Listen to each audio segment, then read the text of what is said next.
উপনিষদ শব্দের অর্থ ব্রহ্মবিদ্যা। উপ ও নি পূর্বক সদ্ধাতুর উত্তর কি প্রত্যয় করিয়া এই শব্দটি গঠিত হইয়াছে। উপশব্দে সত্তর বা সামীপ্য বুঝায় এবং কোন বাধক না থাকিলে উক্ত সামীপ্য শব্দে বস্তুমাত্রেরই সামীপ্য বুঝায়। নি শব্দটি নিশ্চয়ার্থক ও নিঃশেষার্থক এবং সদ্ধাতুর অর্থ বিসরণ বা শিথিলীকরণ, গতি বা প্রাপ্তি এবং অবসাদন বা বিনাশ। সুতরাং উপনিষদ শব্দের ধাতুগত অর্থ ঐকাত্ম নিশ্চয়ের দ্বারা যে বিদ্যা সত্তর সহেতুক সংসার উন্মিলিত করে, অথবা যাহা সত্তর নিশ্চিত রূপে আত্মসমীপে লইয়া যায়, কিংবা যে বিদ্যার আশ্রয় গ্রহণপূর্বক তন্নিষ্ঠ হইয়া নিঃসংশয়ে উহার অনুশীলন করিলে উক্ত বিদ্যা অবিদ্যা সংসার বন্ধনকে শিথিল বা নিঃশেষে বিনাশ করে, সেই বিদ্যা।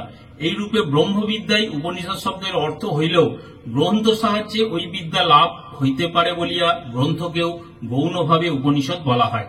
উপনিষদ শব্দের অপর অর্থ বিদ্যা বিশেষের সারাংশ বা রহস্য বিদ্যা। হৃদয় গুহায় নিগুড় রূপে অবস্থিত ব্রহ্মের বিষয়ে এই বিদ্যা উপদিষ্ট হয় এবং গুরুর উপদেশ ভিন্ন ইহা অপ্রাপ্য। ইহার অপরার্থ বিশেষ বিনীতভাবে শিষ্য কর্তৃক গুরু সমীপে অবস্থান। উপনিষদের অপর নাম বেদান্ত। উপনিষদের সংখ্যা নির্দেশ করা দুরূহ ব্যাপার, কেননা দেখা যায় যে বিভিন্ন সম্প্রদায় প্রবল হইয়া সমতকে শ্রুতিসম্মত বলিয়া প্রমাণ করিবার উদ্দেশ্যে এবং উহাকে দৃঢ়তর ভিত্তিতে প্রতিষ্ঠিত করিবার মানসে বিভিন্ন কালে গ্রন্থ রচনা করিয়া তাহা উপনিষদ নামে সমাজে প্রচলিত করিয়াছেন। এই রূপে সম্রাট আকবরের কালে আল্লোপনিষদ বিবেচিত হয়, যাহা কর্তৃক যজুর বেদান্তর্গত মুক্তিক উপনিষদে ঈশাদি 108 খানি উপনিষদের নামও পাওয়া যায়। উপনিষদী সংস্কৃত গ্রন্থ পাঠ করে বিশেষভাবে বোঝা খুব মুশকিল। সেই জন্য আমরা উপনিষদ এখন শুনব চিকাগো বেদান্ত সোসাইটির মিনিস্টার ইনচার্জ শ্রীমৎ স্বামী ঈশাপ্পানন্দজি মহারাজের কাছে। আমি মহারাজকে বলবো, আপনার যে প্রশ্ন উপনিষদের পাঠ, আপনি আমাদের বিশদভাবে আলোচনা করে শোনান। নমস্কার। প্রত্যেক মাসের মতো এই মাসেও আমরা কথামৃত সংঘ কলকাতার জন্য উপনিষদ পাঠ ও ব্যাখ্যা এটি করব, যেটা সদানন্দ ইউটিউব ওরা আপনাদের কাছে পৌঁছে দেন। আমরা প্রশ্ন উপনিষদ পড়ছিলাম, তা প্রশ্ন উপনিষদের যে শান্তি পাঠ সেটা আমরা করে শুরু করব। ওম ভদ্রম কর্ণেভিঃ শৃণুয়াম দেবাঃ ভদ্রম পশ্যেমাক্ষভির্যজত্রাঃ স্থিरै অঙ্গৈঃ তুষ্টুবাগংস্তত্তনূभिः व्यशेम देवहुतं यदायुः। ओम शांति शांति शांति हरि ओम। প্রার্থনা করছেন, হে দেবতারা, তোমরা আমাদের আশীর্বাদ করো যাতে আমরা আমাদের এই কানের দ্বারা ভালো ভালো কথা শুনতে পাই, আমরা যেন এই চোখের দ্বারা ভালো ভালো জিনিস দেখতে পাই, আর আমাদের এই শরীরটা যেন সুস্থ থাকে, সবল থাকে, যাতে এই শরীর মন দিয়ে আমরা সেই কাজগুলো করব যাতে দেবতারাও খুশি হবেন। আর সেই আশীর্বাদ নিয়ে সমস্ত সময় এই পাঠটা শুরু হয়। তো কথামৃত সংঘ যে কলকাতা থেকে, ওদের খুবই বয়স্কা যিনি প্রেসিডেন্ট এবং ওদের সেক্রেটারি, এরা বলেছিলেন যে যেন কথা উপনিষদটা পাঠ করা হয়। তো আমরা কয়েকটা উপনিষদ পড়েছি, এখন প্রশ্ন উপনিষদ পড়ছি। প্রশ্ন উপনিষদে আমরা জানি যে 6টি ছেলে তারা এসেছে পিপ্পলাদ মুনির কাছে, এসে তারা বলছে আমাদের 6টি প্রশ্ন আছে। তো পিপ্পলাদ মুনি বললেন যে দেখো, তোমরা তো এটা শুনবার জন্য এসেছো সেটা আমি বুঝতে পারছি, কিন্তু তথাপি আমার চোখের সামনে তোমাদেরকে 1 বছর ব্রহ্মচর্য পালন করতে হবে, তারপরে আমি তোমাদেরকে শিষ্য হিসেবে গ্রহণ করব এবং শিক্ষা দেব। এখন এইটা একটা অদ্ভুত ধরনের ট্রেনিং এর মধ্যে দিয়ে নিয়ে যাওয়া হচ্ছে। কেন না, ভগবত গীতাতে যদি আমরা দেখি ওখানেতে 4th চ্যাপ্টারে দুটো মন্ত্র বলছে, একটা হচ্ছে 34, একটা 39। কি করে শিক্ষা নিতে হয় বা কে ঠিক ঠিক ছাত্র। তো 34 যেটা তাতে বলছেন, তদ্বিদ্ধি প্রণিপাতেন পরিপ্রশ্নেন সেবয়া। ফিজিক্যালি তোমাকে তদ্বিদ্ধি, তা সেটা জানবে। কোনটা জানবে? জ্ঞানটাকে। কিভাবে করবে? প্রণিপাতেন, যার কাছে তুমি যাচ্ছ, যে শিক্ষকের কাছে যাচ্ছ, তাকে প্রণাম করতে হবে। আর সেই প্রণিপাত মানে তার পায়েতে শুয়ে পড়তে হবে এবং পুরো কপাল থেকে শুরু করে পায়ের পাতা পর্যন্ত মাটিতে দিয়ে তারপরে প্রণাম করতে হবে, অর্থাৎ সারেন্ডার করতে হবে, সম্পূর্ণভাবে নিজেকে শিক্ষকের চরণে সমর্পণ করতে হবে। আধুনিক কালে যে শিক্ষাটা আমরা পাই, ওই শিক্ষাটা হচ্ছে ইনফরমেটিভ নলেজ। তো সেই জন্যে ওই শিক্ষক, এখন যেমন গুগলই আমাদের এখন গুরু হয়েছেন, যা কিছু ওই গুগলকে জিজ্ঞেস করে করে হচ্ছে। কিন্তু এই যে শিক্ষার কথা বলছে, এটা হচ্ছে আধ্যাত্মিক শিক্ষা। এই আধ্যাত্মিক শিক্ষাতে প্রথম যেটা, সেটা হচ্ছে অহংকারটাকে ত্যাগ করা। জাগতিক শিক্ষাতে অহংকারটাকে সঙ্গে নিয়েই করে, ইনফরমেশন এলো, তারপরে সে নিজে নিজেই সব ঠিক করলো, তার একটা অন্য ধরনের ব্যবহার হয়। কিন্তু যখন আধ্যাত্মিক শিক্ষা হয়, তখন সম্পূর্ণ অন্য, নিজেকে সম্পূর্ণ ভুলে যেতে হবে, অহংকারটা ত্যাগ করতে হবে। তাই প্রণিপাতেন, তারপরে কি? পরিপ্রশ্নেন, প্রশ্ন করতে হবে। প্রশ্ন না করলে কিছুতেই গুরু তোমাকে কিছু বলবেন না। তুমি কতদূর পর্যন্ত বুঝেছো বা কোনটা তোমার পক্ষে ঠিক ঠিক, সেটা বুঝবে কি করে? তখন এই গুরুকে প্রশ্নের মাধ্যমে এটা সম্ভব। প্রশ্ন করলে বুঝতে পারা যায় এ কতটা বুঝেছে। আর সেবয়া, সেবা করতে হবে, অর্থাৎ ফিজিক্যালি তাকে গিয়ে, আগেকার দিনে তো ওরা একটু গ্রামের দিকে থাকতেন, একটু জঙ্গলের দিকে, আর তখন সব থেকে বড় সমস্যা ছিল আগুন। তো এই গিয়ে গিয়ে সব কাঠ আনতে হতো, ফ্যাগটস গুলো আনতে হতো, তারপরে রান্নায় সাহায্য করতে হতো, গরু চড়াতে হতো, একটু ফুল গাছ, ফল গাছ এসব করতে হতো, সব রকমের সব কাজ করতে হতো। পরিপ্রশ্নেন, তো তিনটে জিনিস আমরা দেখলাম। প্রণিপাতেন, তুমি শারীরিক ভাবে মানসিক ভাবে তাকে অর্পণ করা, আর পরিপ্রশ্ন, তাকে প্রশ্ন করা, আর সেবা করা, তখন তিনি তোমাকে উপদেশ দেবেন। আর একটি ওই 4th চ্যাপ্টার এবং 39 শ্লোকে ভগবদ গীতা বলছেন, শ্রদ্ধাবান লভতে জ্ঞানম তৎপর সংযতেন্দ্রিয়। তা প্রথমে তিনটে হলো ফিজিক্যাল, তারপরে তিনটে হলো ভেরি সাটল, মানসিক ভাবে করতে হবে। সেটা কি কি না? শ্রদ্ধাবান, প্রথমে শ্রদ্ধাটাকে রাখতে হবে। শ্রদ্ধা মানে কি? বিশ্বাস। যদি বিশ্বাস না থাকে তাহলে কোনো লাভ নেই। এই যে 6টি ছেলে, ওরা যে জানতো না তা না, ওরা আত্মজ্ঞান লাভ করবার জন্য পিপ্পলাদ মুনির কাছে কেন এসেছে? ওরা শুনেছে এই মুনি খুব সুন্দর করে শিক্ষা দেন এবং এনার মধ্যে আত্মজ্ঞান অলরেডি, তিনি ব্রহ্মজ্ঞান অলরেডি পেয়ে গেছেন, সুতরাং সেই জন্য ওরা এসেছে।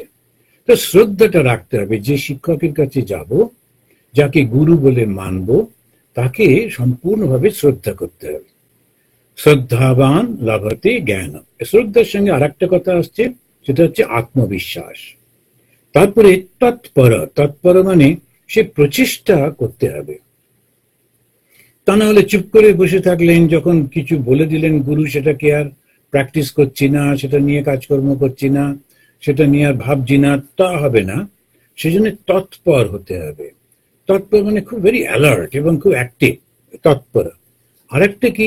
সংযতেন্দ্রিয়। ইন্দ্রিয় কি? চক্ষু, কর্ণ, নাসিকা, জিহ্বা, ত্বক, এই 5টা ইন্দ্রিয়। এখন ওই ছাত্র বয়সে যখন শিখছি, তখন যদি এই ইন্দ্রিয়গুলো সব দিকে ছড়িয়ে পড়ে, এই দেশে কোথায় নুনের দাম বেড়ে গেল, ওখানে কোথায় আন্দোলন করতে যাব, এই হই হই করে যদি আমরা থাকি, তখন আমি পড়াশোনাটা কনসেন্ট্রেট করে করতে পারবো না। আর এই যে পড়াশুনো, সেটা হচ্ছে, এই জ্ঞানটা হচ্ছে ধী শক্তির প্রয়োজন। লক্ষ্য করে দেখবেন, খুব বড় বড় ইঞ্জিনিয়ার কিংবা সায়েন্টিস্ট, খুব বড় প্রফেসর, কিন্তু আধ্যাত্মিক যে জ্ঞানটা বুঝতে পারেন না, কেননা ধী শক্তিটা নেই। এমনি বুদ্ধি রয়েছে, বুদ্ধি থাকলে হবে না, তার সঙ্গে ধী শক্তিটাও দরকার। ধী শক্তিটা কি? ওই মনটা যখন একাগ্র থাকে তখন আধ্যাত্মিক বিষয়টা বুঝতে সুবিধা হয়। বেশিরভাগ লোক দেখবেন, একেবারে 99% বলা যায়, তারা ওই নানান রকম কথা শুনে তাতে প্রবাহিত হয়ে যায়। চোখের সামনে জিনিসটাকে দেখছে, নিজস্ব বিচার করতে পারে না। এই একটা খবর পাঠালো, তাতে মুগ্ধ হয়ে গেল, সেটা আবার আরেকজন একটা বলল, সেটাতে মুগ্ধ হলো, এই করে করে চলতে থাকে। ওই বাংলায় একটা কথা আছে, গড্ডালিকা প্রবাহ। গড্ডালিকা মানে ভেড়া। প্রথম ভেড়াটাকে যা করবে সবগুলো তাই করবে। শুনে যারা ভেড়া পালে ওরা সব ভেড়াকে হাত দেয় না, ওই প্রথমটাকে টেনে টেনে নিয়ে যায়, নিয়ে গিয়ে জলের মধ্যে দিয়ে উপরে যেতে হবে, যেই প্রথমটাকে জলে ফেলে দিল বাকিগুলো সব জলে, এখন চিন্তাও করে না। তা গড্ডালিকা প্রবাহের মধ্যে যারা থাকে তাদের জন্য আধ্যাত্মিক জ্ঞান নয়। এই জন্য বিচারটা একেবারে সূক্ষ্ম হতে হয়, বুঝতে হয়। একজন লোক কিছু বলছে, নানা রকমের ব্যবহার করছে, তখন আমরা মুগ্ধ হয়ে যাচ্ছি, কিন্তু ও তো ঠকাচ্ছে আমাদের। যারা ঠকায় খুব সুন্দর কথা বলে, না হলে ঠকাবে কি করে?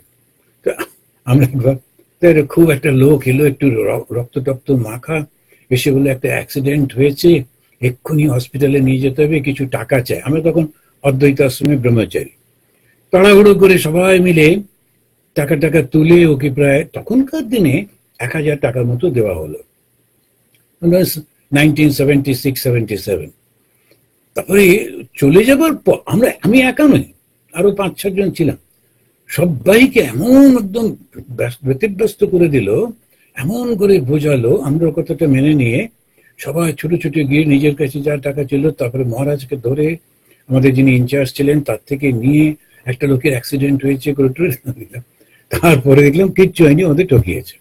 এখন যারা ঠকায় তারা ভীষণ সুন্দর কথা বলে, ওটাই ওদের প্রফেশন, ওদের এফিসিয়েন্সি। তো তখন যে আমাকে ঠকাচ্ছে, সে কি কাজ করেছে না করেছে বিচার না করে শুধু তার ওই কথা শুনে শুনে প্রত্যেকবারে, তখন তাকে আমরা বোকাই বলতে পারি, এবং তার কষ্ট পাওয়াটাও ঠিকই আছে। কেউ করবেটা কি, কারণ সে তো বুঝতে পারছে না। সেজন্য যে ছাত্র হবে তাকে কি করতে হবে? সংযত ইন্দ্রিয়, তার ইন্দ্রিয়গুলো এবং একাগ্র হতে হবে। শ্রদ্ধাবান লভতে জ্ঞানম, নিজের উপর বিশ্বাস আছে, গুরুর প্রতিও বিশ্বাস রয়েছে, তিনি জ্ঞান লাভ করবেন। তৎপর, এই জ্ঞান লাভ করবার জন্য যা যা করতে হবে সব করবে। সংযত ইন্দ্রিয়, অন্যদিকে তাকাবেই না, একদিকে ফোকাস। জ্ঞানম লব্ধ পরাম শান্তিম, এখন এই আধ্যাত্মিক জ্ঞান লাভ করে সে কি করবে? পরাম শান্তি, প্রচুর নানান রকমের শক্তি টক্তি আসবে কি না, এরকম কিছু না, এলে আসতে পারে, কিন্তু এই জলের উপর দিয়ে হাঁটা, বাতাসে ভাষা, এই সমস্ত গুলোর জন্য না। আমরা কি করে আধ্যাত্মিক জ্ঞানের আসল উদ্দেশ্যটা কি? আধ্যাত্মিক জ্ঞানের আসল উদ্দেশ্য হচ্ছে শান্তি। আর কিরকম শান্তি? পরাম শান্তি। তো এই উদ্দেশ্যে 6টি ছেলে এসেছে, এবং 6টি ছেলের মধ্যে 1 বছর ধরে গুরুর কাছে আছে। গুরু খুব খুশি হলেন, এবারে বলেন হ্যাঁ তোমরা প্রশ্ন করো। তখন প্রথম জন, দ্বিতীয় জন, তৃতীয় জন, এরা এক এক করে করে সব প্রশ্ন করলো। এবারে চতুর্থ জন এলো। চতুর্থ জন সে হচ্ছে কৌশল্যের প্রশ্ন উত্তর দিচ্ছেন। তো কৌশল্যের প্রশ্ন উত্তর দেওয়ার পর ঋষি যখন শান্ত হয়ে বসলেন, তখন সৌর্যায়নী গার্গ, এই সূর্যপুত্র গার্গ, আমরা এর আগেও বলেছি, প্রত্যেকবার ওই বাবার নামটা ওরা বলছেন কেন? তার কারণ হচ্ছে ওই ট্র্যাডিশনটাকে মনে করিয়ে দিচ্ছেন। যেমন সন্ন্যাসীদের যখনই পরিচয় করাতে হয়, তখন সে কোন কলেজে পড়েছে, কি তার কোথায় চাকরি করেছিল, তার বাবা কি ছিল, এইসব নয়। সন্ন্যাসীর পরিচয় হচ্ছে তার গুরু, তার গুরু কোন জায়গা থেকে আসছেন। তা সেই যে ট্র্যাডিশনটাকে বুঝতে পারা যাবে। দশনামী সম্প্রদায়ের কোন সম্প্রদায় থেকে এরা আসছেন, এদের কি বেদ, এদের কি শিক্ষা, এগুলো বুঝতে পারা যায়। কিন্তু আধুনিক যুগের মানুষ তো অত বোঝে না। ওরা ওই যে কলেজ ইউনিভার্সিটি ওটাকেই দেখে, কিন্তু ওটার কোনো গুরুত্ব নেই আধ্যাত্মিক জগতে। ওটা গুরুত্ব অন্য জায়গায়, ওটা অবশ্য গুরুত্ব আছে, কিন্তু সেটা হচ্ছে জগতের জন্য, চাকরিতে, নানা রকম কাজে কর্মে ওগুলো তো লাগবে। কিন্তু আধ্যাত্মিক যে, সেটা দেখতে হবে ওনার গুরুটা কি, কবে সন্ন্যাস নিয়েছেন, কোন আশ্রম থেকে সন্ন্যাস নিয়েছেন, ওই ট্র্যাডিশনটা। সেই জন্য এরা বলে দিচ্ছে, এনার বাবার নাম হচ্ছে সৌর্য, অর্থাৎ যে যেখান থেকে সেখান থেকে এসছেন তা না, এদের এই ফ্যামিলিতে এই ট্র্যাডিশন আছে এবং এরা পড়াশোনা জানে। সৌর্যপুত্র গার্গ। এবারে গার্গ এসে প্রশ্ন করছে, ভগবান ভগবান বলে তাকে সম্মান করে সেই গুরুকে, পিপ্পলাদকে প্রশ্ন করছে, ভগবান এতস্মিন পুরুষে কানি স্বপ্নন্তি, কানি अस्मिन् জাগ্রতি, কতর এষ দেব স্বপ্নান পশ্যতি, কস্যৈতৎ সুখম ভবতি, কস্মিন্নু সর্বে সম্প্রতিষ্ঠা ভবতীতি।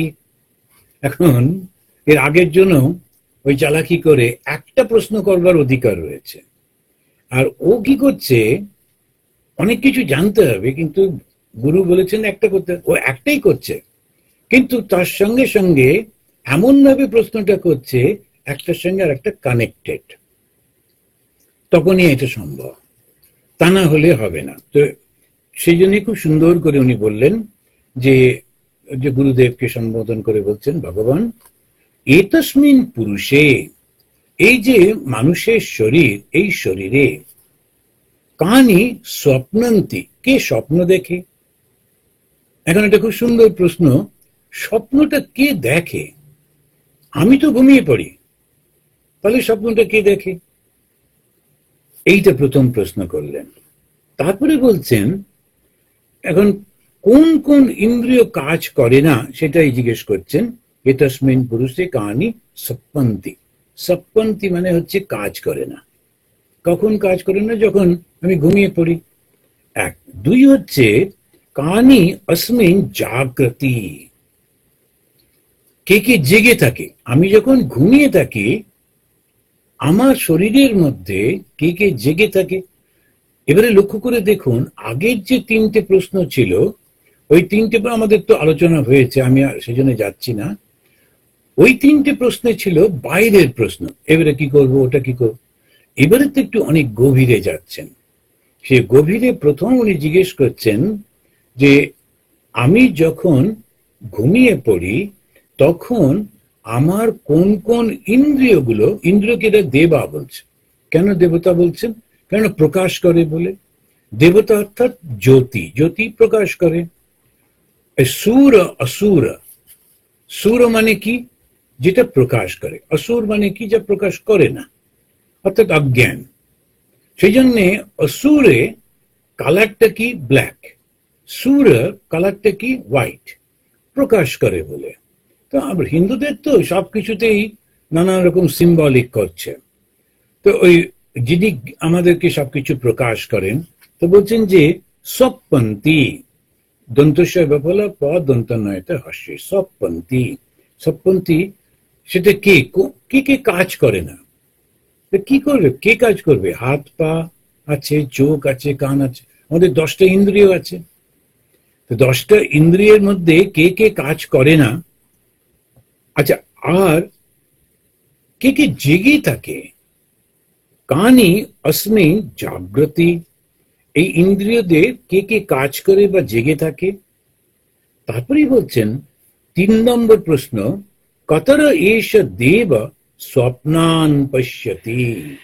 দেব, এই যে দেব শব্দটা বললেন মানে ইন্দ্রিয়, এই শব্দটা নিয়ে আমরা যদি গুলিয়ে ফেলি তাহলে দেব মানে দেবতা, কিন্তু এখানে বলছেন ইন্দ্রিয়। আমাদের কোন ইন্দ্রিয় স্বপ্নান, স্বপ্ন দেখে? আমি তো ঘুমিয়ে পড়ি, তাহলে স্বপ্নটা দেখে কে? আমি তো ওর মধ্যে নেই, তাহলে কে স্বপ্ন দেখে? খুব অদ্ভুত প্রশ্ন না? এইটা হচ্ছে হিন্দু ধর্ম। প্রচন্ড গভীরে গিয়ে বিচার করে সব কিছু জেনে জেনে তারপরে এই কেউ একজন এলেন, এসে বলে দিলেন, বাস ওই পাহাড়ে চড়েছিলাম, ওখানে একজনের সঙ্গে দেখা হলো, ও বলেছে এগুলো সব করো, সবাই মিলে করতে শুরু করলো। ঠিকই আছে, যারা একদম বিগিনিং এ তাদের জন্য ওইগুলো। কিন্তু যখন মিথ্যা কথা বলো না, কাউকে মেরো না, টেরো না, এগুলো সব বেসিক, আপনি উপনিষদে ওর পাবেনই না। উপনিষদের মধ্যে তৈত্রীয় উপনিষদেই কেবল বলছে যে সত্যম বদ ধর্মম চরা, সত্য কথা বলবে, ধর্ম পালন করবে, এগুলো সব ছাত্রদের জন্য। তারপরে ওসব নিয়ে মাথায় ঘামাচ্ছে না। যারা আধ্যাত্মিক জীবনে এসেছেন, সে যে চুরি করবে না এটা তো ধরেই নেওয়া যায়। সে কি কথা, তুমি একটা ভগবানকে লাভ করতে এসছো, চুরি করবে, মিথ্যে কথা বলবে, লোক ঠকাবে, নিজেকে ঠকাবে, এটা ভাবাই যায় না। যারা করে সেটাতে বদনাম হয়, কিন্তু ধর্মের বদনাম হয়, কিন্তু ওটা ধর্মের ব্যাপারটাই না। ওরা তো ওইটাকে নিয়ে পারলো না, ধর্মটাকে বদনাম করলো। কিন্তু যে ধর্ম পালন করতে আসছে, খুব বেসিক জিনিস তো এইগুলো, ওটা নিয়ে যারা আলোচনা করছে, ওটা হচ্ছে যেন আমরা একদম ধর্ম শুরু করি। পড়াশোনার সময় যখন আমরা স্কুলে যাই, একদম প্রাইমারি লেভেলে, তখন ওইগুলো শেখায় যে কথা বলবে না ক্লাসের মধ্যে, এইটা করবে সেইটা করবে। এবারে ইউনিভার্সিটিতে যে রিসার্চ করছে তাকেও যদি বলতে হয় ওরে পড়তে বস, ওরে পড়তে বস, তাহলে মুশকিল আছে। কারণ রিসার্চের সময় পড়তে বসবে, ওসব কে বলবে? সে নিজেই পড়বে। সেই জন্য বরং উল্টে ওকে বলবে এত পড়তে হবে না, ছেড়ে দে। এখন ওই রকম ভাবে তার তখন ওইটাতে ইন্টারেস্ট হয়েছে, ও জানে আমাকে এটা করতে। যে ধর্ম পালন করতে এসছে, সে লক্ষ্যে মিথ্যা কথা বলবে, এরকম করবে, এটা কি কথা? এটা হতেই পারে না। সেই জন্য ওইসব নিয়ে প্রশ্নই করছেন না। এখানে জিজ্ঞেস করছেন যে স্বপ্নটা কে দেখে। আমি বলছি তো, আমির মধ্যে আমি তো ঘুমিয়ে পড়লাম, তাহলে স্বপ্নটা কে দেখছে? কতর এষ দেবা স্বপ্নান পশ্যতি, কোন ইন্দ্র তাহলে স্বপ্ন দেখে? কশ্রী তৎ সুখম ভবতি, যখন সুষুপ্তি হয় তখন এটা খুব আনন্দ হয়। এই আনন্দটা কে অনুভব করে? সুষুপ্তিকালে কার আনন্দটা হয়? সুষুপ্তিটা কি? এটা হলো বেদান্তের কথা। বেদান্ত প্রমাণ করে যে আমি দেহ নই, আমি মন নই, আমি আত্মা। আত্মাটা কি? একটা কনসিয়াসনেস, একটা জাগ্রত কিছু। কিন্তু এটাকে মুখে ব্যাখ্যা করা যায় না, ও ছবি আঁকা যায় না, ওকে ছোঁয়া যায় না, শুধু অনুভব করতে হয়। আর যে অনুভব করবে ওই শুধু বুঝবে, এছাড়া অন্যকে বোঝানো খুব কঠিন। সেজন্য বোঝনা রে মন ঠারে ঠোরে, ওই একটা গান আছে, সেখানে বলছেন বোঝনা রে মন ঠারে ঠোরে। ঠারে ঠোরে মানে আমি তো বলবার চেষ্টা করছি, সেটা নিয়ে একটু বোঝবার চেষ্টা করো। কি করে বলবো? মা কালী সম্পর্কে বলতে গিয়ে সাধক তিনি বলছেন আমি তো বলবার চেষ্টা করছি, কিন্তু বলবো কি করে? বাক্য আর মনের অতীত, বাক্য মানে যে কথাগুলো বলছি সেটা দিয়ে তাকে প্রকাশ করতে পারা যায় না, মনটাও দিয়ে তাকে চিন্তাই করা যায় না। যেটা দিয়ে আমি চিন্তা করতে পারি মানে কিন্তু সেটা লিমিটেড, এই চিন্তারও তিনি বাইরে।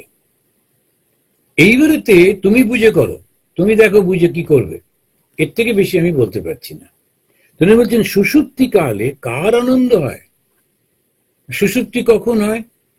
আমি শুতে গেলাম, শুতে গেলে প্রথম কি করি? দেহটাকে ভুলে যাই। যদি দেহের কথা মনে থাকে তাহলে তো আমার ঘুম হচ্ছে না। এই হাঁটুতে ব্যথা হচ্ছে, কোমরে ব্যথা হচ্ছে, মাথা ঝনঝন করছে, আমি তো ঘুমোচ্ছি না। শরীরটা যদি থাকে, মনের মধ্যে যখন শরীরের ভাবনা থাকবে তার মানে আমি ঘুমোচ্ছি না। এবারে যে ঘুমিয়ে পড়লাম তখন শরীরটা চলে গেল, থাকলো কি? মনটা। মন কি করে? এই আলোচনা হবে এখানেতে। মন তখন যা শুনেছে, যা দেখেছে, আগে পরে এসবটা নিয়ে স্বপ্ন দেখতে থাকে, নানান রকমের সব। আচ্ছা, মনটা রয়েছে, স্বপ্ন দেখা মানে মনটা অ্যাক্টিভ, শরীরটা না। তারপরে একটা সময় আসে যখন মনটাও একদম শান্ত হয়ে যায়, আর কোনো ক্রিয়া করে না। কেন? স্বপ্ন দেখি না। ওই যে তৃতীয় অবস্থানটাকে বলছে সুষুপ্তি, এটা সংস্কৃত শব্দ বলল। মানে খুব সুন্দরভাবে সুপ্তি মানে ঘুমোচ্ছ। তো সম্পূর্ণভাবে যখন ঘুমিয়ে পড়ি তখন শরীরও থাকে না, মনও থাকে না, তাহলে কি থাকে? কিন্তু আমাদের প্রত্যেকের অভিজ্ঞতা হচ্ছে যে ওই সুষুপ্তি থেকে ফিরে এসে আমরা বলি, ও কি আনন্দ হলো। এখানে এই ছেলেটি প্রশ্ন করছে, ওই আনন্দটা কে পায়? শরীর তো ঘুমিয়ে পড়েছে, মনটা তো সেখানে অ্যাক্টিভ নেই, মনটাও নেই, তাহলে আমার শরীর আমার মন কিছু নেই, তাহলে আনন্দটা কে পেল? এই হচ্ছে বেদান্ত, একদম বিজ্ঞান ভিত্তিক জিজ্ঞেস করে করে যাচ্ছে। তো এই প্রশ্ন করছে, প্রশ্ন উপনিষদ, কস্মিন্নু সর্বে সম্প্রতিষ্ঠা ভবতি ইতি। এবারে শেষে যেটা 5 নম্বর প্রশ্নটা হচ্ছে, তাহলে এই সবগুলো থাকে কোথায়, কিসের উপর অবস্থান করে?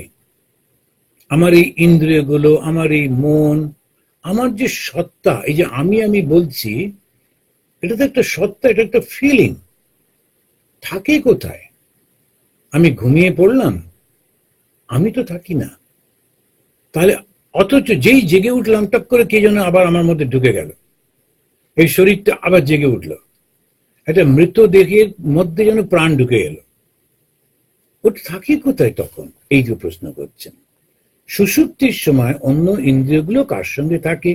তখন ঋষি উত্তর দিচ্ছেন এক এক করে করে, তৎ সর্বম, এই সমস্ত ইন্দ্রিয় তখন মনের মধ্যে প্রবেশ করে, এক হয়ে থাকে। মনসি এক ভবতি। আমি ওই সংস্কৃত গুলো আর পড়ছি না, তো যারা যারা ইন্টারেস্টেড তারা পড়ে নিতে পারবেন। তা মানব দেহের কোন কোন ইন্দ্রিয় নিদ্রা যায়? এই প্রথম প্রশ্নের উত্তরে দিতে গিয়ে বলছেন, সমস্ত ইন্দ্রিয় মনের মধ্যে প্রবেশ করে।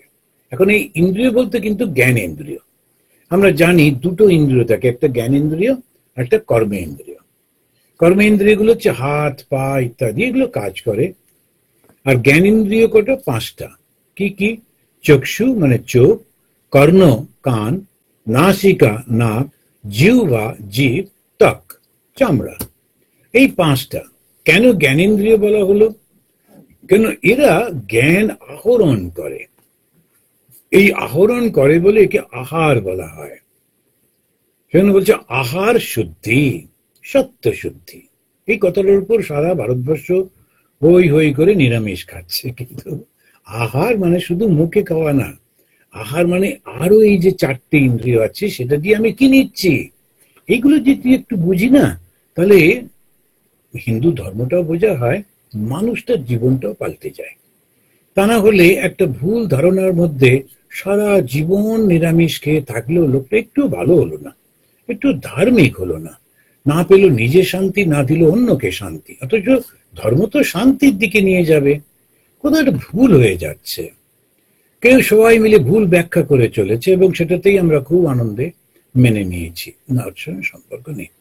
তো কারণটা হচ্ছে, চোখ দিয়ে যখন খারাপ জিনিস দেখি, আমার মনের মধ্যে একটা খাদ্য এলো তো, আর শরীরের খাদ্যটাতে কিছু না, জীবটা দিয়ে কি হয়, শরীরকে খাদ্য দিই। এই শরীরটা তো আর স্বর্গে যাবে না, শরীর তো এখানে পুড়িয়ে দেবে। চাবিটা কে? ভগবানের কাছে মনটা। আর মনটা কি কি দিয়ে তৈরি হয়? ওই যখন আমি কিছু দেখি, সেটা যদি খারাপ দৃশ্য হয় তো মনের মধ্যে খারাপ ভাবটা থাকে। যদি আমি শুনি কোনো খারাপ কথা, তখন মনের মধ্যে খারাপ চিন্তাটা এলো। যদি ঘ্রাণের মধ্যে দিয়ে এরকম হয় বা স্পর্শের মধ্যে দিয়ে হয়, ওটা কি বলে? আহার, আহরণ করা।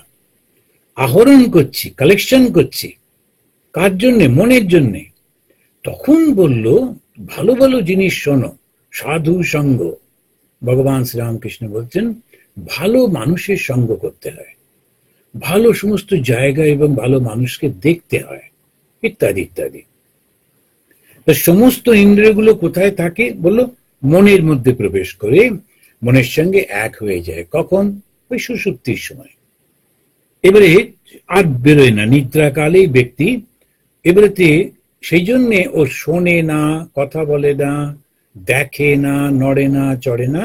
তখন সেই অবস্থায়, কেননা এই যে পঞ্চ ইন্দ্রিয়, এই 5টা ইন্দ্রিয়ই তখন প্রবেশ করেছে শরীরের মনের মধ্যে, আর মনটা ক্রিয়া করছে না, তখন ওকে বলছে যে এটা এই মানুষটা এখন নিদ্রিত। তাই এই যে প্রথম প্রশ্নটা কানি স্বপন্তি, তখন বলল সমস্ত ইন্দ্রিয়গুলো ওর মধ্যে চলে যায়, অর্থাৎ কোনো ইন্দ্রিয় কাজ করে না। কে কাজ করে, যখন জিজ্ঞেস করছে কে কাজ করে, তখন বললো কোনো ইন্দ্রিয় কাজ করে না। তাহলে কি করে, ও মনের মধ্যে চলে গেল। এখন দ্বিতীয় প্রশ্ন তো বলছে মানব দেহে কোন কোন ইন্দ্রিয় জেগে থাকে আর নিজের নিজের কাজগুলো করে। এই দ্বিতীয় প্রশ্নের উত্তরে দিয়ে বলছেন যে প্রাণগুলি জেগে থাকে। প্রাণাগ্নয় এব একস্মিন পুরে জাগ্রতি প্রাণ অপান ব্যান উদান সমান ইত্যাদি। এখন প্রাণ অগ্নয়, এটা উদাহরণ দিতে গিয়ে আগুনের উদাহরণ দিচ্ছেন, যজ্ঞের উদাহরণ দিচ্ছেন। কেন, একদম প্রাচীন কাল, তো প্রাচীন কালে আগুনটা একটা খুব বড় ব্যাপার ছিল। এখন তো আগুন কিছুই না, আমাদের প্রত্যেকের পকেটে পকেটে এসব রয়েছে, এখন করতেই পারে।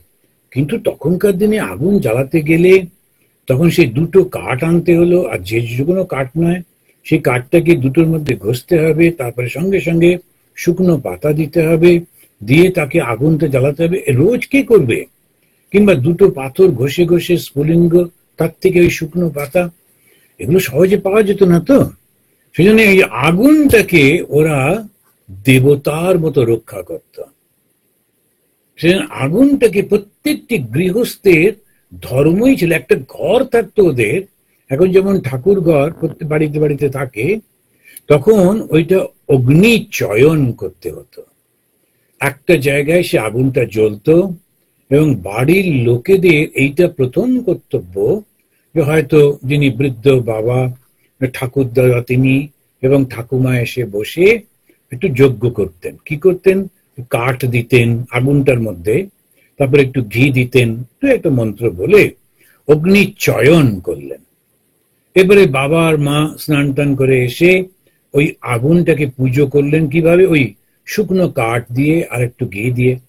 তারপরে ছেলে আর ছেলের বউ এলো, তারা বেশে করলো।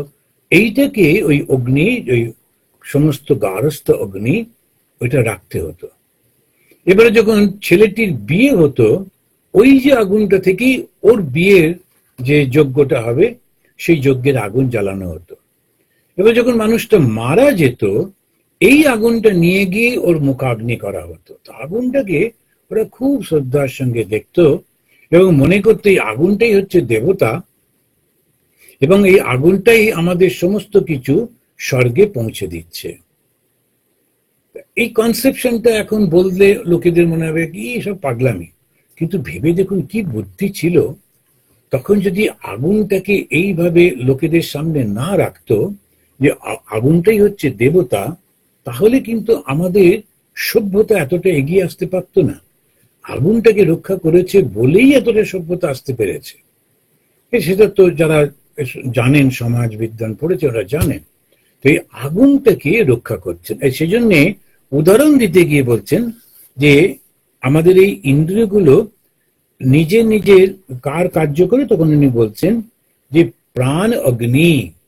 ওই প্রাণ যেটা, প্রাণটা কি? পাঁচটা প্রাণ। পাঁচটা যেমন বাইরের ইন্দ্রিয়, আমাদের শরীরের মধ্যে পাঁচটা প্রাণ। কি প্রাণ? মানে বায়ু। তো একটা বায়ুর নাম হচ্ছে প্রাণ। যদিও ওই বায়ুটা কিন্তু প্রাণ বায়ুটা বেরিয়ে যায় না, ওটা উদান বায়ুটা যায়। তা বিভিন্ন নাম আছে, একটা হচ্ছে প্রাণ, অপান, ব্যান, উদান, সমান। এই পঞ্চ বায়ুকে অগ্নি বলা হচ্ছে এবং গার্হপত্য এরকম অগ্নি বলা হচ্ছে। এই অগ্নিহোত্র যজ্ঞের সঙ্গে তুলনা করা হচ্ছে। অগ্নিহোত্র যজ্ঞ কি? অগ্নিহোত্র যজ্ঞ মানে যে বললাম সংসারীদের ওই যজ্ঞ, অগ্নি থাকতো, তিনটে আগুন থাকতো। একটা আগুনের নাম হচ্ছে গার্হপত্য, যেটা সারাক্ষণ জ্বলতেই থাকতো, ওটা নিভবে না। এবারেতে একটা কোনো কিছু যজ্ঞ করা হচ্ছে, তখনকার দিনে দেবতাই ছিল আগুন, অন্য কোনো দেবতা ছিল না।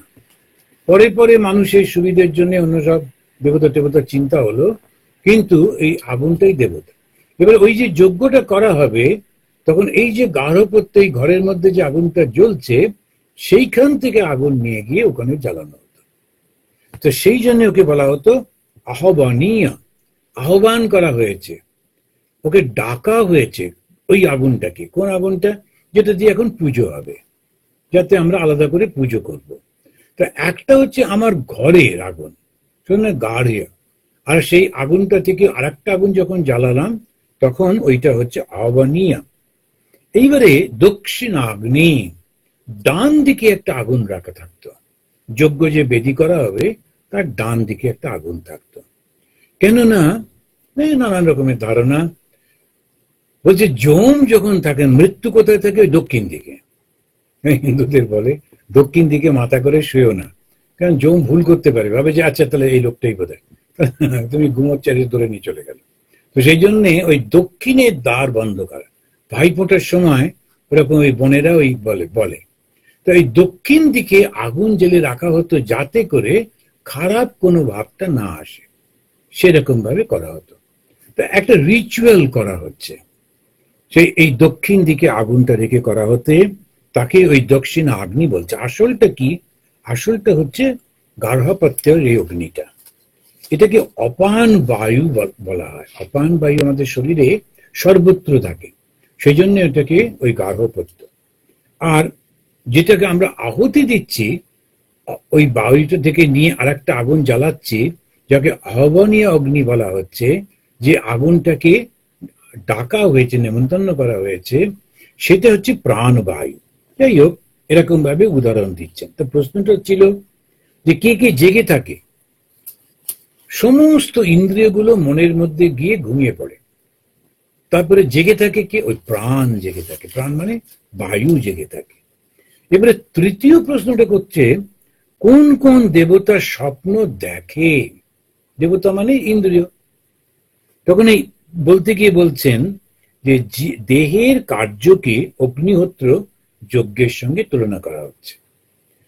আমরা দেহের কার্য মানে ওই যে সমস্ত কখনো জাগ্রত, কখনো নিদ্রিত, স্বপ্ন দেখছে ইত্যাদি, সেইগুলোকে বৈদিক যুগে যজ্ঞ করা সকলের অবশ্য কর্তব্য ছিল। তো তাই এখানে ব্রহ্ম বোঝাতে যজ্ঞের তুলনা করা হচ্ছে।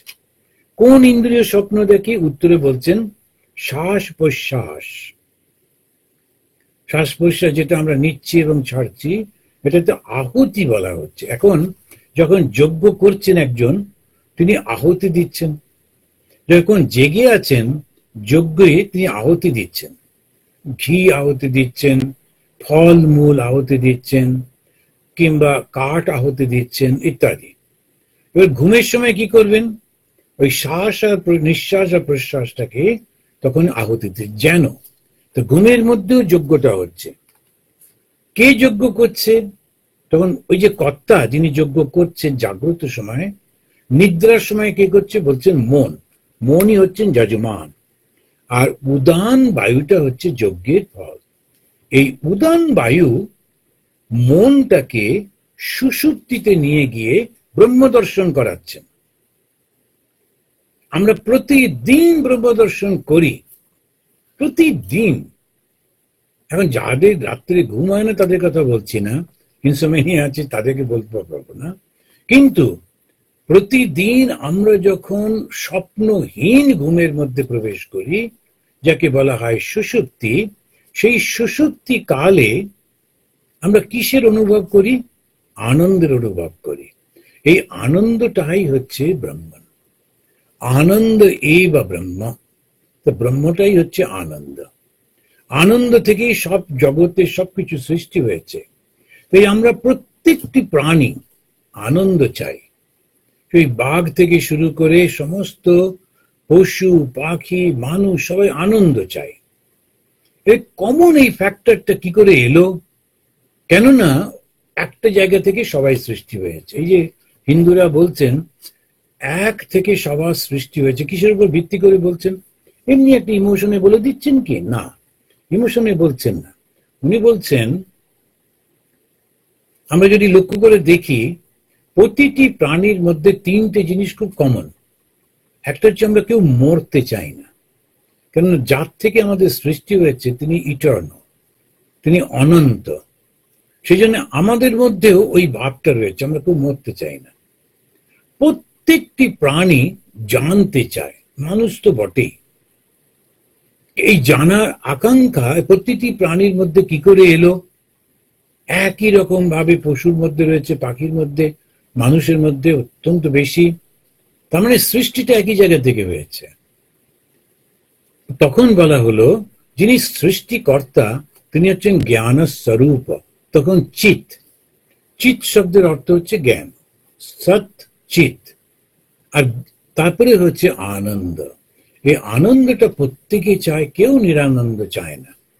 একটি কুকুরকে লাঠি নিয়ে তাড়া করলে সে ভয় পায়, আবার তার যদি গায়ে মাথায় একটু হাত বুলিয়ে দেওয়া হয়, একটু খেতে দেওয়া হয়, তো খুব খুশি হয়। সবাই আনন্দ চায়। প্রতিটি মানুষ, প্রতিটি প্রাণী, প্রতিটি জীব আনন্দ চায়। এই কমন জিনিসটা এলো কি করে?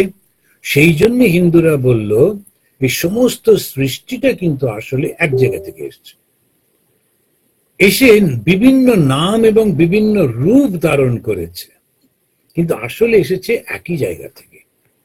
এটাকেই তখন বলছেন যে কোন ইন্দ্রিয় স্বপ্ন দেখেন? তখন বলা হচ্ছে এই ইন্দ্রিয় বলতে আমাদের এই মনে। তখন এখানে উদাহরণ দিচ্ছেন, স্বপ্নকালে এই মনটাই জাগ্রত থাকে, আর কেউ থাকে না। জীবের যে জঠর অগ্নি, এই সমান বায়ু এখানে থাকে। জঠর অগ্নি অর্থাৎ আমাদের যে খিদে পায় ওটাকে অগ্নি বলছে। কেন? ওর মধ্যে কিছু তো আহুতি দিতে হয়। আমরা কিছু খাচ্ছি, যেন আহুতি দিচ্ছি। আহার করো মনে করো, আহুতি দি শ্যামা মারে। আবার এরকম ভাবে এই গানের মধ্যে বলা হচ্ছে, যখনই তুমি খাচ্ছ মনে করবে যেন তুমি মা কালীকে ভোগ দিচ্ছ। আহুতি দি শ্যামা মারে। আবার যারা বেদান্তবাদী তারা বলবে ব্রহ্মাগ্ন ব্রহ্মণাহুতম ইত্যাদি। যা আমি খাচ্ছি, এই যে আগুনটা, সবকিছু সেই ব্রহ্মণ। সেই জন্য ওরা বলছে অগ্নি, জঠর অগ্নি। তাই জন্য একে হোতা বলা হচ্ছে। শরীর রক্ষার জন্য জীব যে শ্বাস প্রশ্বাস নেয় তাকে একে বলা হচ্ছে আহুতি। কেই আহুতি দেয়? মন দেয়। এইবারে অগ্নিহোত্র যজ্ঞের সঙ্গে তুলনা করছেন বলে স্বর্গলাভের আশায় যজ্ঞগুলো করে। তা ঘুমের মধ্যে এই প্রক্রিয়া চলতে থাকে, করতে করতে মন যেন হচ্ছে সেই হোতা বা কর্তা, শ্বাস প্রশ্বাস হচ্ছে আহুতি। এইবারে যে স্বপ্নগুলো আমরা দেখছি বিভিন্ন রকমের, তখন তাকে বলছে এই মন সেইটি দেখে। কিভাবে এই স্বপ্নগুলো আসে? যখন জেগে থাকি তখন যে বিভিন্ন জিনিস আমরা দেখি, শুনি, অনুভব করি, কিংবা আমরা পূর্ব জীবনে যেগুলো দেখেছি, শুনেছি বা কল্পনা করেছি, এই সবগুলো তখন মনের স্বপ্নের মধ্যে আসে। তো প্রশ্নটা হলো, কে এই স্বপ্ন দেখে? এখানে বলছেন কোন দেবতা স্বপ্ন দেখে? দেবতা বলছে ইন্দ্রিয়। তখন মন হচ্ছে স্বপ্ন দেখে। এইবারেতে যে প্রশ্নটা হচ্ছে চতুর্থ প্রশ্ন, সুষুপ্তি কালে যে আনন্দ হয়, সুখ অনুভব হয়, সেই সুখ কে অনুভব করে? এটা আবার একটুখানি বেশ গভীর প্রশ্ন হলো। বলছেন যে আজ বেশ তো, কিন্তু সুষুপ্তিতে কি হয়? সুষুপ্তিতে আমার শরীরটা ঘুমিয়ে পড়েছে, মনটা নিষ্ক্রিয় হয়ে গেছে। মনটা কাজ করছে। মন যদি কাজ করে তাহলে সুষুপ্তি হচ্ছে না। যদি শরীরের কথা চিন্তা থাকে তাহলে ঘুম হচ্ছে না। এবার শরীরটা যখন ভুলে গেলাম তখন স্বপ্নের মধ্যে প্রবেশ করলাম। এবার স্বপ্নটাও যখন দেখছি না, তার মানে মনটাও ঘুমিয়ে পড়েছে, মনটাও নিদ্রাগ্রস্ত হয়ে গিয়েছে। আর সেই একটা অসম্ভব আনন্দের সময় যখন মন কাজ করছে না, শরীর কাজ করছে না, সেইটাকে আমরা বললাম সুষুপ্তি। আচ্ছা, শরীরও নেই, মনও নেই, তাহলে কি এই সময় তুমি বলে স্বপ্নের মধ্যে কে অনুভব করে? আচ্ছা, মন, এটা বোঝা গেল। কিন্তু যখন মনটাও নেই তখন কে অনুভব করে? এই প্রশ্নটা জিজ্ঞেস করছেন এই চতুর্থ অধ্যায়। তখন চতুর্থ অধ্যায়ের পঞ্চম মন্ত্রে নিদ্রাকালে মন কি করে তা নিয়ে একটু আলোচনা করেছেন। তারপরেতে উত্তরটা দিচ্ছেন, পট করে উত্তরটা দিচ্ছেন না। উনি বলছেন অত্র এষ দেব স্বপ্নে মহিমানাম অনুভবতি। এই সময় মন নানান রকমের কল্পনা টল্পনা করে, যা সে বিভিন্ন জায়গায় দেখেছে, সেই সবগুলো সব ওই মনের মধ্যে ভেসে ভেসে ওঠে। সেইটা বলবার পর বলছেন সুষুপ্তি সুখ তবে কে অনুভব করে? শরীর, মন, বুদ্ধি সব মিলিয়ে আমাদের যে একটা সত্তা আছে, তাতেই এই সুখ অনুভব হয়। দেখুন এই যে বেদান্ত কিরকম ভাবে আমাদেরকে কত গভীরে নিয়ে যাচ্ছে। আমরা মন্দিরে যাই, একটা মূর্তি দেখি আর ভগবান বলে প্রণাম করি, ওটা একটা ঠিকই আছে। তো ভগবান আকাশে থাকেন, স্বর্গে থাকেন, ভালো কাজ করলে তোমাকে ভালো করবেন, খারাপ কাজ করলে শাস্তি, ইত্যাদি ইত্যাদি। সেগুলো সব এক একটা স্টেজে, লেভেলে। কিন্তু যখন এই প্রশ্নগুলো করা হচ্ছে, এবারে ভেবে দেখুন কত গভীর ভাবে উপনিষদ মানে কি ব্রহ্মজ্ঞান দেয়। আমাদের শঙ্করাচার্য, তিনি আদি শঙ্করাচার্য, আর ভারতবর্ষে 4 জন শঙ্করাচার্য আছেন, বরাবর আছেন। ওরা এই সনাতন ধর্মটাকে প্রচার করেন, ধরে রাখেন, বেদের কথা বলেন ইত্যাদি। এই 4 জন শঙ্করাচার্য, ওদেরও কিন্তু টাইটেল হচ্ছে শঙ্করাচার্য। আবার একজন চলে গেলেন, আরেকজন এসে বসলেন, উনিও শঙ্করাচার্য। কিন্তু আমরা যখন শঙ্করাচার্য বলছি, তার মানে প্রথম যিনি শুরু করেছিলেন, সেজন্য মাঝে মাঝে আদি শঙ্করাচার্য বলা হয়। আদি মানে প্রথম জন।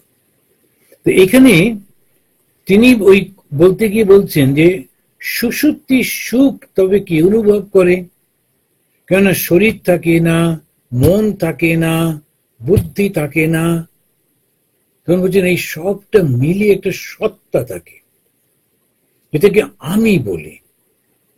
এই যে আমি বলছি, আমি কিন্তু এই শরীরটাকে বলি না। যদি বলি তাহলে তো ভুল হয়ে যাচ্ছে না। এই হাতটা এরকম নিলাম, এই শরীরের উপর রাখলাম, আবার তুললাম, আবার দ্বিতীয়বার যখন ছুটছি, তখন কিন্তু শরীরের অনেক কিছু বদল হয়ে গিয়েছে। সায়েন্সের লোকেরা, ডাক্তাররা জানেন যে সারাক্ষণ হু হু করে চেঞ্জ হয়ে যাচ্ছে। যেমন নদীর স্রোতটা বয়ে যাচ্ছে, আমি একটু জল তুললাম, তুলে আবার যখন তুলতে যাচ্ছি একই জল আছে কি? তা কিন্তু না, কত জল ততক্ষণে চলে গেছে, নতুন একটা জল এসে গেছে। তেমনি ভাবে শরীরটা এরকম, মনটাও সেরকম। তা আমি যখন আমি বলি, কোন আমিটাকে বলি? শরীরটাকে তো দেখাই, কিন্তু এবার যদি একটু বুদ্ধি করে বিচার করি, আমি যখন মায়ের করে শুয়েছিলাম, ওই ছোট্ট শরীরটা তারপরে বড় হচ্ছে, কোন শরীরটাকে আমি বলি? আমি যে মনটার কথা যদি বলি, আমি হচ্ছে আমার মন, তাহলে মনটাও তো বদলে যাচ্ছে। তা কোনটাকে আমি বলবো তাহলে? কোন মনটাকে? যে মনটা ছোটবেলায় ঘুড়ি ওড়াতে ভালোবাসতো, ফুটবল খেলতে ভালোবাসতো, লাট্টু খেলতে ভালোবাসতো, না এখন যে রাজত্ব চালাচ্ছে যে ইত্যাদি। তো মনটা তো পাল্টে গেছে। তাহলে কোন মনটা আমি? এই আমি নিয়ে একটা বিরাট মানে চিন্তা আমাদের বেদান্তের মধ্যে রয়েছে। তো এই আমিটা হচ্ছে সত্তাটা, সব মিলিয়ে এই শরীর, এই মন, এই ইন্দ্রিয়, সমস্ত কিছু নিয়ে যে সত্তা, আমি বলে যে বোধটা, এই বোধটাই হচ্ছে আমি। তো সেজন্য বলছে স যদা, ওরকম বলতে গিয়ে বলছেন স যদা তেজসা অভিভূত ভবতি অত্রৈষ দেবাঃ স্বপ্নান ন পশ্যতি তদা এতস্মিন শরীরে এতৎ সুখম ভবতি। খুব সুন্দর করে উদাহরণ দিচ্ছেন ওই 4th অধ্যায়ে 6th যে মন্ত্রটা, তাতে স মানে ওই মনটা, যদা যখন, তেজসা অভিভূত ভবতি, তেজসা তেজের দ্বারা অভিভূত হয়ে যাচ্ছে। যেন তেজটা কি? যেমন অনেক সময় প্রচন্ড সূর্যের তাপে আমরা নিস্তেজ হয়ে পড়ি, সেমনি ভাবে ওই জ্ঞানের প্রভাবে বা কোনো একটা কিছু তেজেতে মনটা যেন নিষ্ক্রিয় হয়ে গেছে, আর কাজ করছে না, আর স্বপ্ন দেখছে না। শরীরের কথা বললো না, শরীর তো আগেই ঘুমিয়ে পড়েছে, শরীরের মধ্যে মনটা ক্রিয়া করছিল। এবারে এই মনটাও নিস্তেজ হয়ে গেল, অত্রৈষ দেবা, তখন অত্রৈষ দেবা, দেবা মানে মনটা, স্বপ্নান্ন পশ্যতে, তখন আর স্বপ্ন দেখছে না। তদা, যখন মনটা নিষ্ক্রিয় হয়ে গেছে আর স্বপ্ন দেখছে না, মানে মনটা আর নেই, তখন এতস্মিন, এই শরীরে, এতৎ সুখম ভবতি। শরীরটার তো কোনো কিছু নেই, তাহলে শরীরের সুখ কি করে হলো? তখন ওই বলতে গিয়ে বলছে ভেতরে একটা সত্তা থাকে, যেটা আমি আমি করে, সেই আমিটাই তখন কিন্তু সুখটা অনুভব করে। যখন আমরা স্বপ্নহীন নিদ্রা থেকে বেরিয়ে আসি, তখন কিন্তু আমরা কখনো বলি না ও কি দুঃখের মধ্যে ছিলাম, কখনো বলি না। সবসময় বলি কি আনন্দের মধ্যে ছিলাম। সেই কারণেতে এই আনন্দটাকে তখন অনুভব করছি, যে ওইটাই তখন কল্পনা করছি, আনন্দটাকে অনুভব করছি। তো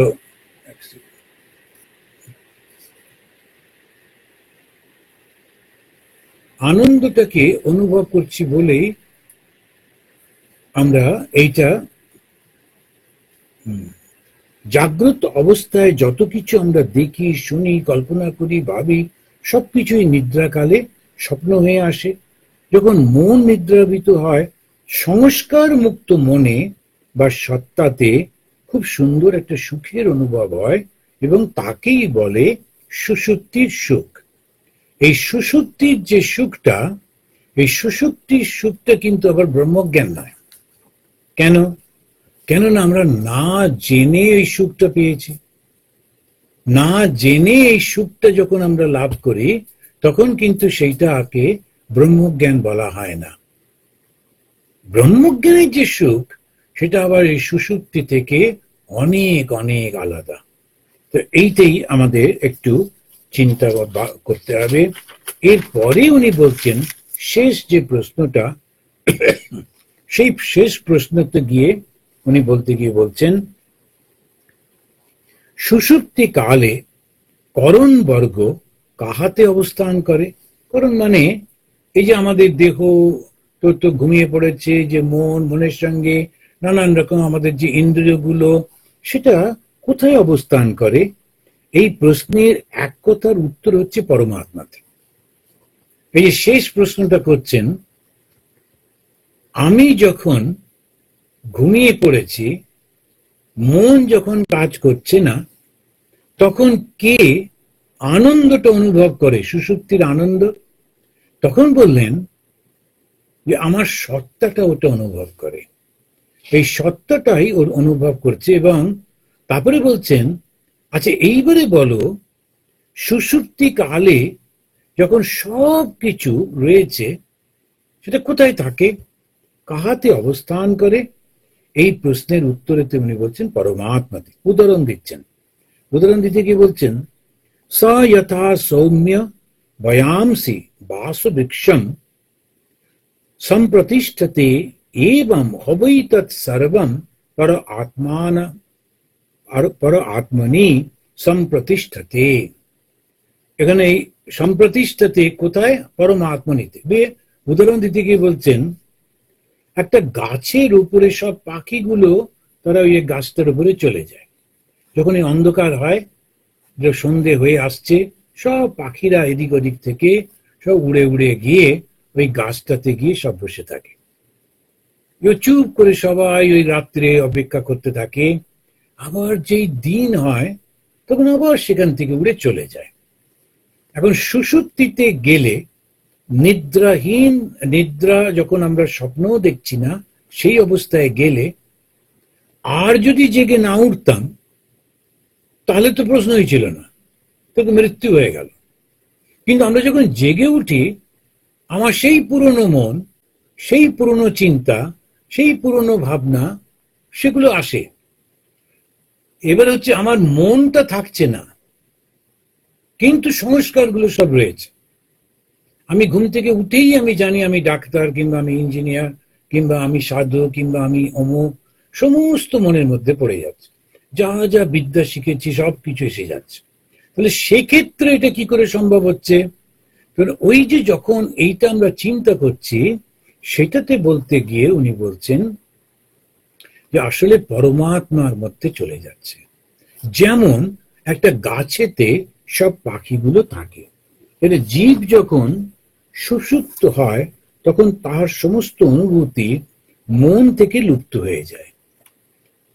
সুষুপ্তি অবস্থাতে সমস্ত অনুভূতিগুলো মন থেকে চলে যায়, কিন্তু একেবারে বিনষ্ট হয় না। কেন? তা একেবারে বিনষ্ট হলে তো আবার যখন জেগে উঠবে তখন তো কিছু থাকবে না, তা তো হবে না। সেই জন্যে জাগরণ কালে যখন ওরা ব্যক্তিগত চেতনার মধ্যে ফিরে আসে, তখন বুঝতে হবে ওরা নিশ্চয়ই কোনো একটা জায়গায় অবস্থান করছিল, বিদ্যমান ছিল। জীব যখন শ্রান্ত হয়ে সুষুপ্তি কালে পরমাত্মাকে আশ্রয় করে অবস্থান করে, তখন তার অনুভূতিগুলো স্বীয় চেতনা থেকে লুপ্ত হয়ে পরমাত্মাতে বিদ্যমান থাকে। আবার পরমাত্মা সমস্ত কিছু ধরে থাকে, যেই জেগে উঠল তখন তাকে ফিরিয়ে দেয়, সেটাকে আবার সে ফিরিয়ে দিচ্ছে। এই জীবাত্মাই হচ্ছে দর্শনকর্তা, স্পর্শনকর্তা, শ্রবণকর্তা, ঘ্রাণকর্তা, আস্বাদনকর্তা, মননকারী, নিশ্চয়কারী, কর্মকর্তা। এই সমস্তই হচ্ছে জীবাত্মা। এখন এইখানটাতে গিয়ে আমরা একটা কনক্লুশনে পৌঁছচ্ছি যে আমি তাহলে কে? আমি হচ্ছি আত্মা। এই আত্মাটা কার অংশ? পরমাত্মার অংশ। কেমন করে আমি বুঝলাম? কেননা আমি যখন সুষুপ্তিতে চলে যাই, যখন আমার শরীর আর মন থাকে না, তখনও কিন্তু আমি থাকি। তার মানে শরীর এবং মন ছাড়াও একটা সত্তা আছে। আমাদের সাধারণত বিজ্ঞানে ওরা বা এই দর্শন শাস্ত্রেও, যে পাশ্চাত্য দর্শন শাস্ত্র, সেখানে শুধু দুটো জিনিসকে মানে, বডি অ্যান্ড মাইন্ড। তো মাইন্ডের উপরে অনেক রকমের রিসার্চ করে, মাইন্ডের কম্বিনেশন কি করে হলো, কি করে রিয়াকশন হয়, সুখ দুঃখের, এগুলো প্রচুর প্রচুর আলোচনা আছে। কিন্তু এর পেছনে এটা খুব অসাধারণ একটা, এই সুষুপ্তিটা নিয়ে এত কথা বলা হয় এই কারণে, সুষুপ্তিটা প্রমাণ করে যে যেখানে শরীর নেই, যেখানে মন নেই, সেখানেও তুমি কিন্তু রয়েছো। এবং শুধু সেই থাকা নয়, তুমি খুব আনন্দের মধ্যে রয়েছো। তাহলে আমাদের লক্ষ্যটা কি? আনন্দ। আমরা কেউ দুঃখ চাই না। তো জীবনের শেষকালে, জীবনের প্রতিটি অবস্থায় আমরা সুখ চাই। এই সুখটা আমরা প্রতিদিন অনুভব করি যখন আমার ঘুমের মধ্যে আমি ওই স্বপ্নহীন নিদ্রার মধ্যে চলে যাই। তাহলে স্বপ্নহীন নিদ্রার মধ্যে গেলে, অর্থাৎ শরীরটাকে ভুলে গেলে, মনটাকে ভুলে গেলে যদি আমি সুখ পাই, তো সেইটা আমি জাগ্রত অবস্থায় কি করে করব? তখন বলছে জ্ঞানের দ্বারা। যেহেতু বেদ বললো জ্ঞানের দ্বারা, যোগীরা বলবে ধ্যানের দ্বারা, ভক্ত বলবে ভক্তির দ্বারা। এরকম ভাবে বিভিন্ন জন বলছে তোমার শরীরটাকে, মনটাকে ভুলে যেতে হবে। ভক্ত বলবে তুমি নিজেকে দেবতা সঙ্গে একাত্ম করে দাও। দেহ নয়, মন নয়, আমার মধ্যে সে ইষ্ট দেবতা বসে আছেন। আবার জ্ঞানী যারা ধ্যান করেন, তারা বলবেন তুমি ধ্যানে বসো। ধ্যানে বসে প্রথমে শরীরটাকে ভুলে যাও। ভুলে গিয়ে তুমি মনে করো যে তোমার অন্তরের মধ্যে জ্যোতি প্রকাশ হচ্ছে। তুমি সেই স্বপ্নের মধ্যে ঢুকে যাও, চিন্তার মধ্যে চলে যাও, গিয়ে সেই জ্যোতিটাকে অনুভব করবার চেষ্টা করো। করতে করতে তুমি জ্যোতির মধ্যে বিলীন হয়ে গেলে, তুমিও থাকলে না, মনটাও থাকলো না, থাকলো শুধু জ্যোতি। আর তার অনুভূতি হচ্ছে আনন্দ। ভগবানকে আমি যখন হৃদয়ের মধ্যে দেখছি, অনুভব হচ্ছে আনন্দ। আমি যখন জ্যোতিকে হৃদয়ের মধ্যে দেখছি, অনুভব হচ্ছে আনন্দ। আর জ্ঞানীরা বললেন আসলে তুমি সেই চৈতন্য, যে চৈতন্য সবকিছুকে ধরে রেখেছে। চৈতন্যের অংশ বলে তোমাকে বলা হচ্ছে জীব আত্মা। আত্মা মানে চৈতন্য। এখন জীব মানে ইন্ডিভিজুয়াল, একটা ক্ষুদ্র অংশ। তা আমি আসলে ওই পরমাত্মারই অংশ, সেই কারণে আনন্দ ছাড়া আমি বাঁচতে পারি না। এইটা উনি করতে গিয়ে বলছেন যে, এবারে শেষে উনি বলছেন যে যিনি এইটা বুঝতে পারেন, বিজ্ঞানাত্মা সহ দেবশ্চ সর্বে প্রাণা ভূতানি সম্প্রতিষ্ঠন্তি যত্র তদ অক্ষরম বেদয়তি যস্তু সৌম্য স সর্বজ্ঞ সর্বমেব আবিশ ইতি।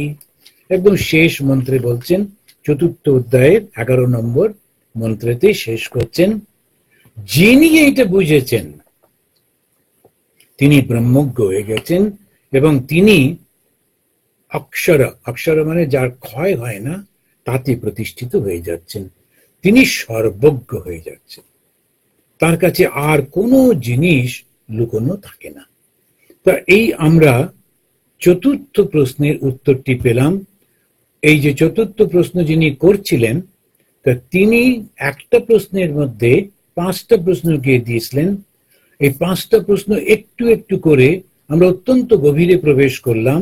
আমি শরীর নই, আমি মন নই, আমি মনের মধ্যে নানান যে চিন্তাগুলো সেটাও নই, কিন্তু মনটা যখন লয় পেয়ে যায়, সেটা যে চেতনার মধ্যে থাকে আমি সেইটা। আর এই চেতনাটা হচ্ছে সর্বব্যাপী যে চৈতন্য, তার মধ্যে ওই চেতনাটা রয়েছে। তা পরমাত্মা আর জীবাত্মা, পরমাত্মা মানে যিনি সর্বব্যাপী চৈতন্য, আমি তারই অংশ। সুতরাং এই শরীর বা মনটা ছাড়াও আমার যে সত্তাটা রয়েছে সেটাই হচ্ছে আনন্দের উৎস।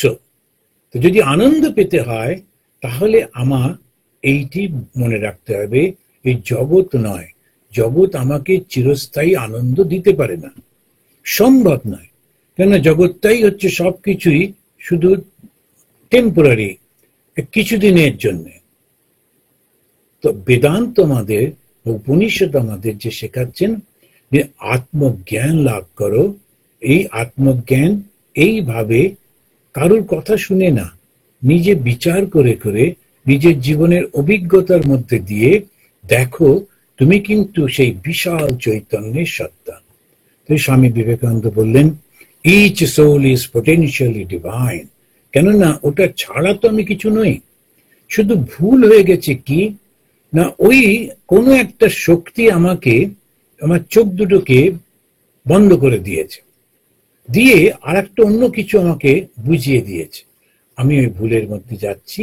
এখন এই গুরুর কাছে এসে এইটি শুনে এখন ধীরে ধীরে আবার বিচারের মধ্যে দিয়ে অনুভবের মধ্যে পৌঁছাবো, আর সেইটি হবে ব্রহ্মজ্ঞান। এর পরের দুটি মন্ত্র আমরা প্রশ্নগুলো শুনবো এবং তার কি উত্তর দিয়েছেন সেটা পরের মাসে আলোচনা করব।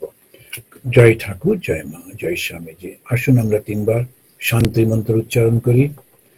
ওম শান্তি শান্তি শান্তি। হরি ওম তৎসৎ।